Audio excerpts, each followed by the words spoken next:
Buenas noches, estimado docente, compañeros. Nosotros somos el grupo número uno, conformados por mis compañeras Nicola Anzules, mi compañera Cintia Correa, la compañera Sasha Cruz, la compañera Alison Pincay y quien les habla, el compañero Manuel Muñoz. A continuación va a comenzar la exposición mi compañera Cintia Correa.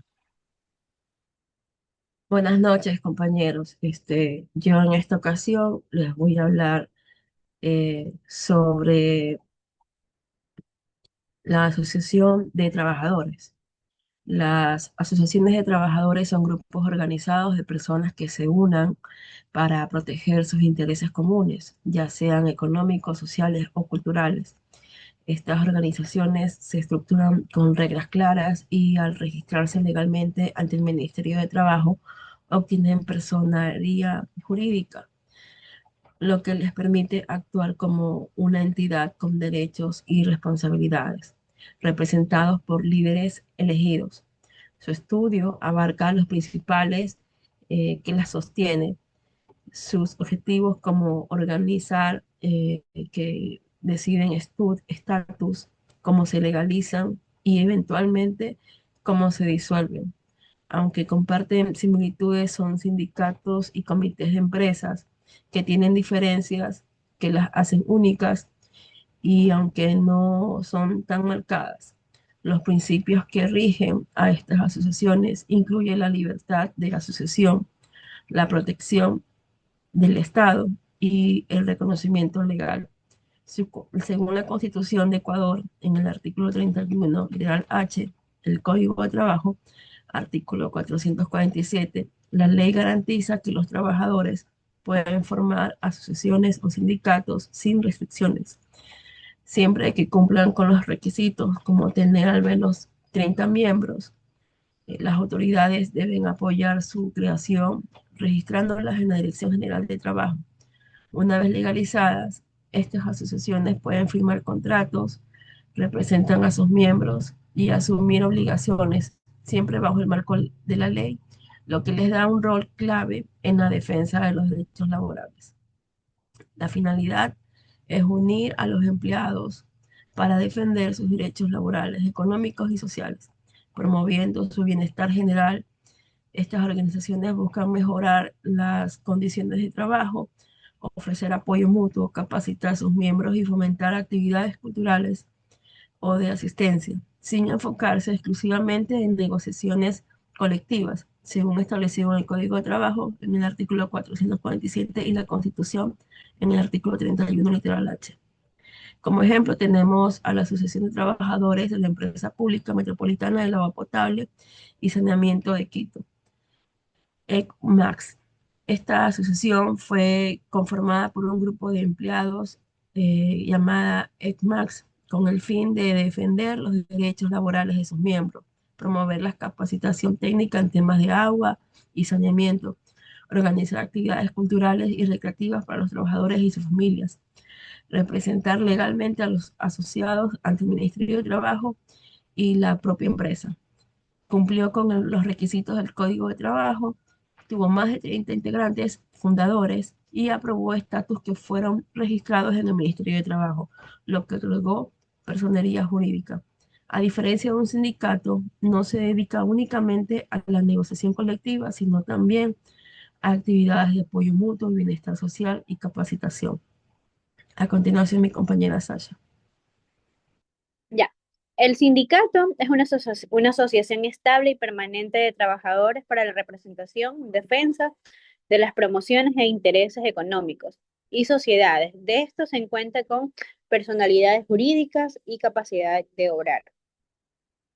La finalidad de un sindicato en Ecuador es defender los derechos, intereses laborales, económicos, sociales de sus miembros representados frente a empleadores y autoridades. Aquí les voy a mostrar un ejemplo que es el que está aquí en un momento. Ya.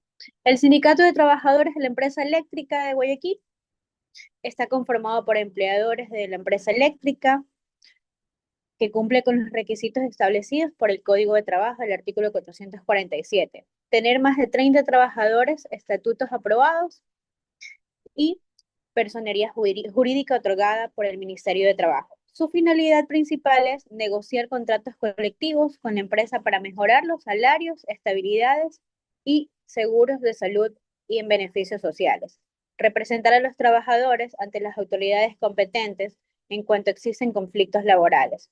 Promover la solidaridad entre sus miembros organizados entre actividades de mutuo apoyo.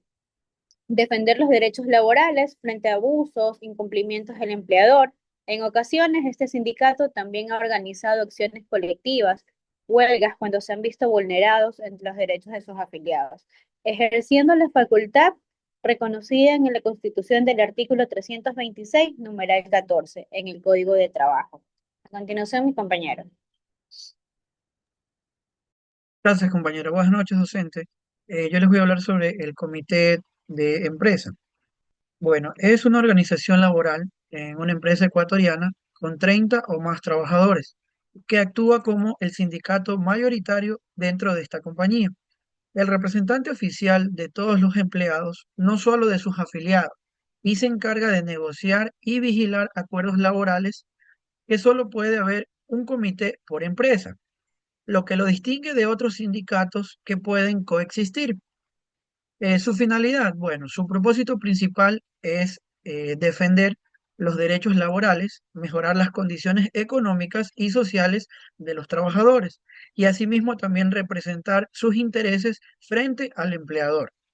Según el Código de Trabajo, en sus artículos 466 y 469, nos dice que el comité se forma con más del 50% de los trabajadores de la empresa, con estatutos aprobados por el Ministerio de Trabajo. Sus tareas incluyen negociar contratos colectivos, resolver conflictos internos, vigilar que se cumplan los acuerdos laborales, defender a los empleados en disputas y administrar los fondos del comité, siempre rindiéndole cuentas a sus miembros que lo integran. A continuación les voy a dar un ejemplo de cómo se forma un comité. Bueno, digamos que la empresa textil de nombre Ecuamoda S.A. tiene 120 trabajadores, de los cuales 80, que suman el más del 50%, deciden organizarse para formar un comité de la empresa, cumpliendo con los requisitos del Código de Trabajo. El siguiente paso a seguir es la convocatoria. Los trabajadores se van a reunir y acuerdan crear el comité. Como segundo paso tenemos los estatutos.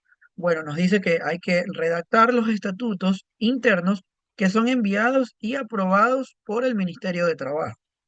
Tercero, tenemos ya las elecciones, donde se elige un representante que es presidente, se elige un secretario, un tesorero y los vocales que lo van a integrar.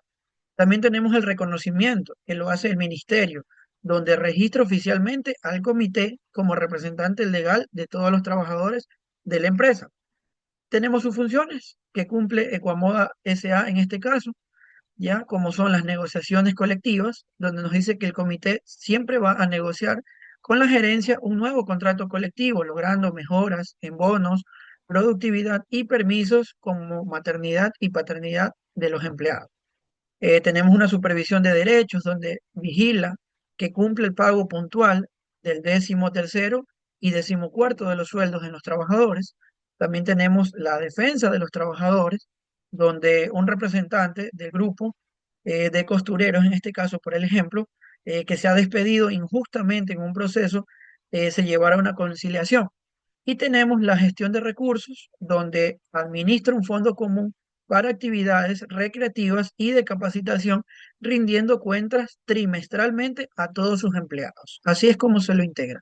A continuación, sigue mi compañera. Bueno, buenas noches. Yo les voy a hablar sobre las similitudes. Bueno, estas tres organizaciones comparten varios aspectos fundamentales bajo el Código del Trabajo ecuatoriano, lo que las hace formas complementarias de representación laboral. Bueno, primero tenemos que todas requieren un mínimo de 30 trabajadores para su constitución y deben registrarse ante el Ministerio de Trabajo para obtener así la personería jurídica, permitiéndoles actuar legalmente como entidades con derechos y obligaciones, como firmar contratos o representar a miembros. Segundo, tenemos que el propósito general es defender los intereses económicos, sociales y laborales de los trabajadores. promoviendo así las mejoras en condiciones de trabajo, solidaridad y bienestar colectivo, sin distinción de sector o rama. Tercero, es que operan con estructuras democráticas similares, incluyendo asambleas generales para decisiones y directivas para la gestión diaria, y están protegidas por la libertad de asociación consagrada en la Constitución y el Código de Trabajo, que obliga al Estado a fomentar su creación. Cuarto, tenemos que pueden intervenir en conflictos laborales y representar a sus miembros judicial o extrajudicialmente, velando así el cumplimiento de las normas laborales sin necesidad de autorización previa. Y por último, es que en la práctica coexisten en el sistema sindical ecuatoriano, formando parte de un marco que incluye federaciones y confederaciones para mayor impacto colectivo. A continuación, mi compañero.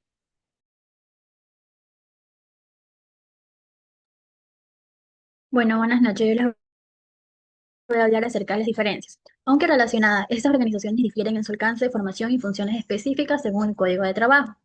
La primera diferencia es que en cuanto al ámbito, la asociación de trabajadores es más general y flexible, pudiendo agrupar a empleados de diferentes sectores o profesiones sin limitarse a una empresa, mientras que el sindicato se enfoca en un gremio o rama específica y el comité está restringido a una sola compañía, donde actúa como representante mayoritario y no permite duplicidad con otros comités. La segunda sería que en la representación, las acciones y sindicatos representan principalmente a sus afiliados voluntarios, pero el comité cubre a todos los trabajadores de la empresa, incluso no afiliados, dándole una jerarquía superior en temas colectivos dentro de esa organización.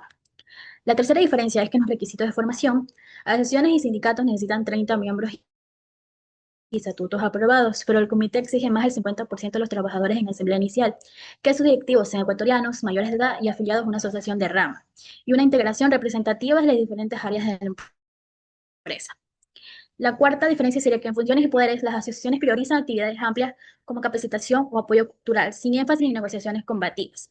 Los sindicatos destacan en huelgas, pliego de peticiones y contratos colectivos a nivel sectorial, y los comités tienen atribuciones exclusivas como celebrar contratos colectivos obligatorios, vigilar su cumplimiento y resolver conflictos internos y sancionar incumplimientos, con mayor autonomía en la empresa.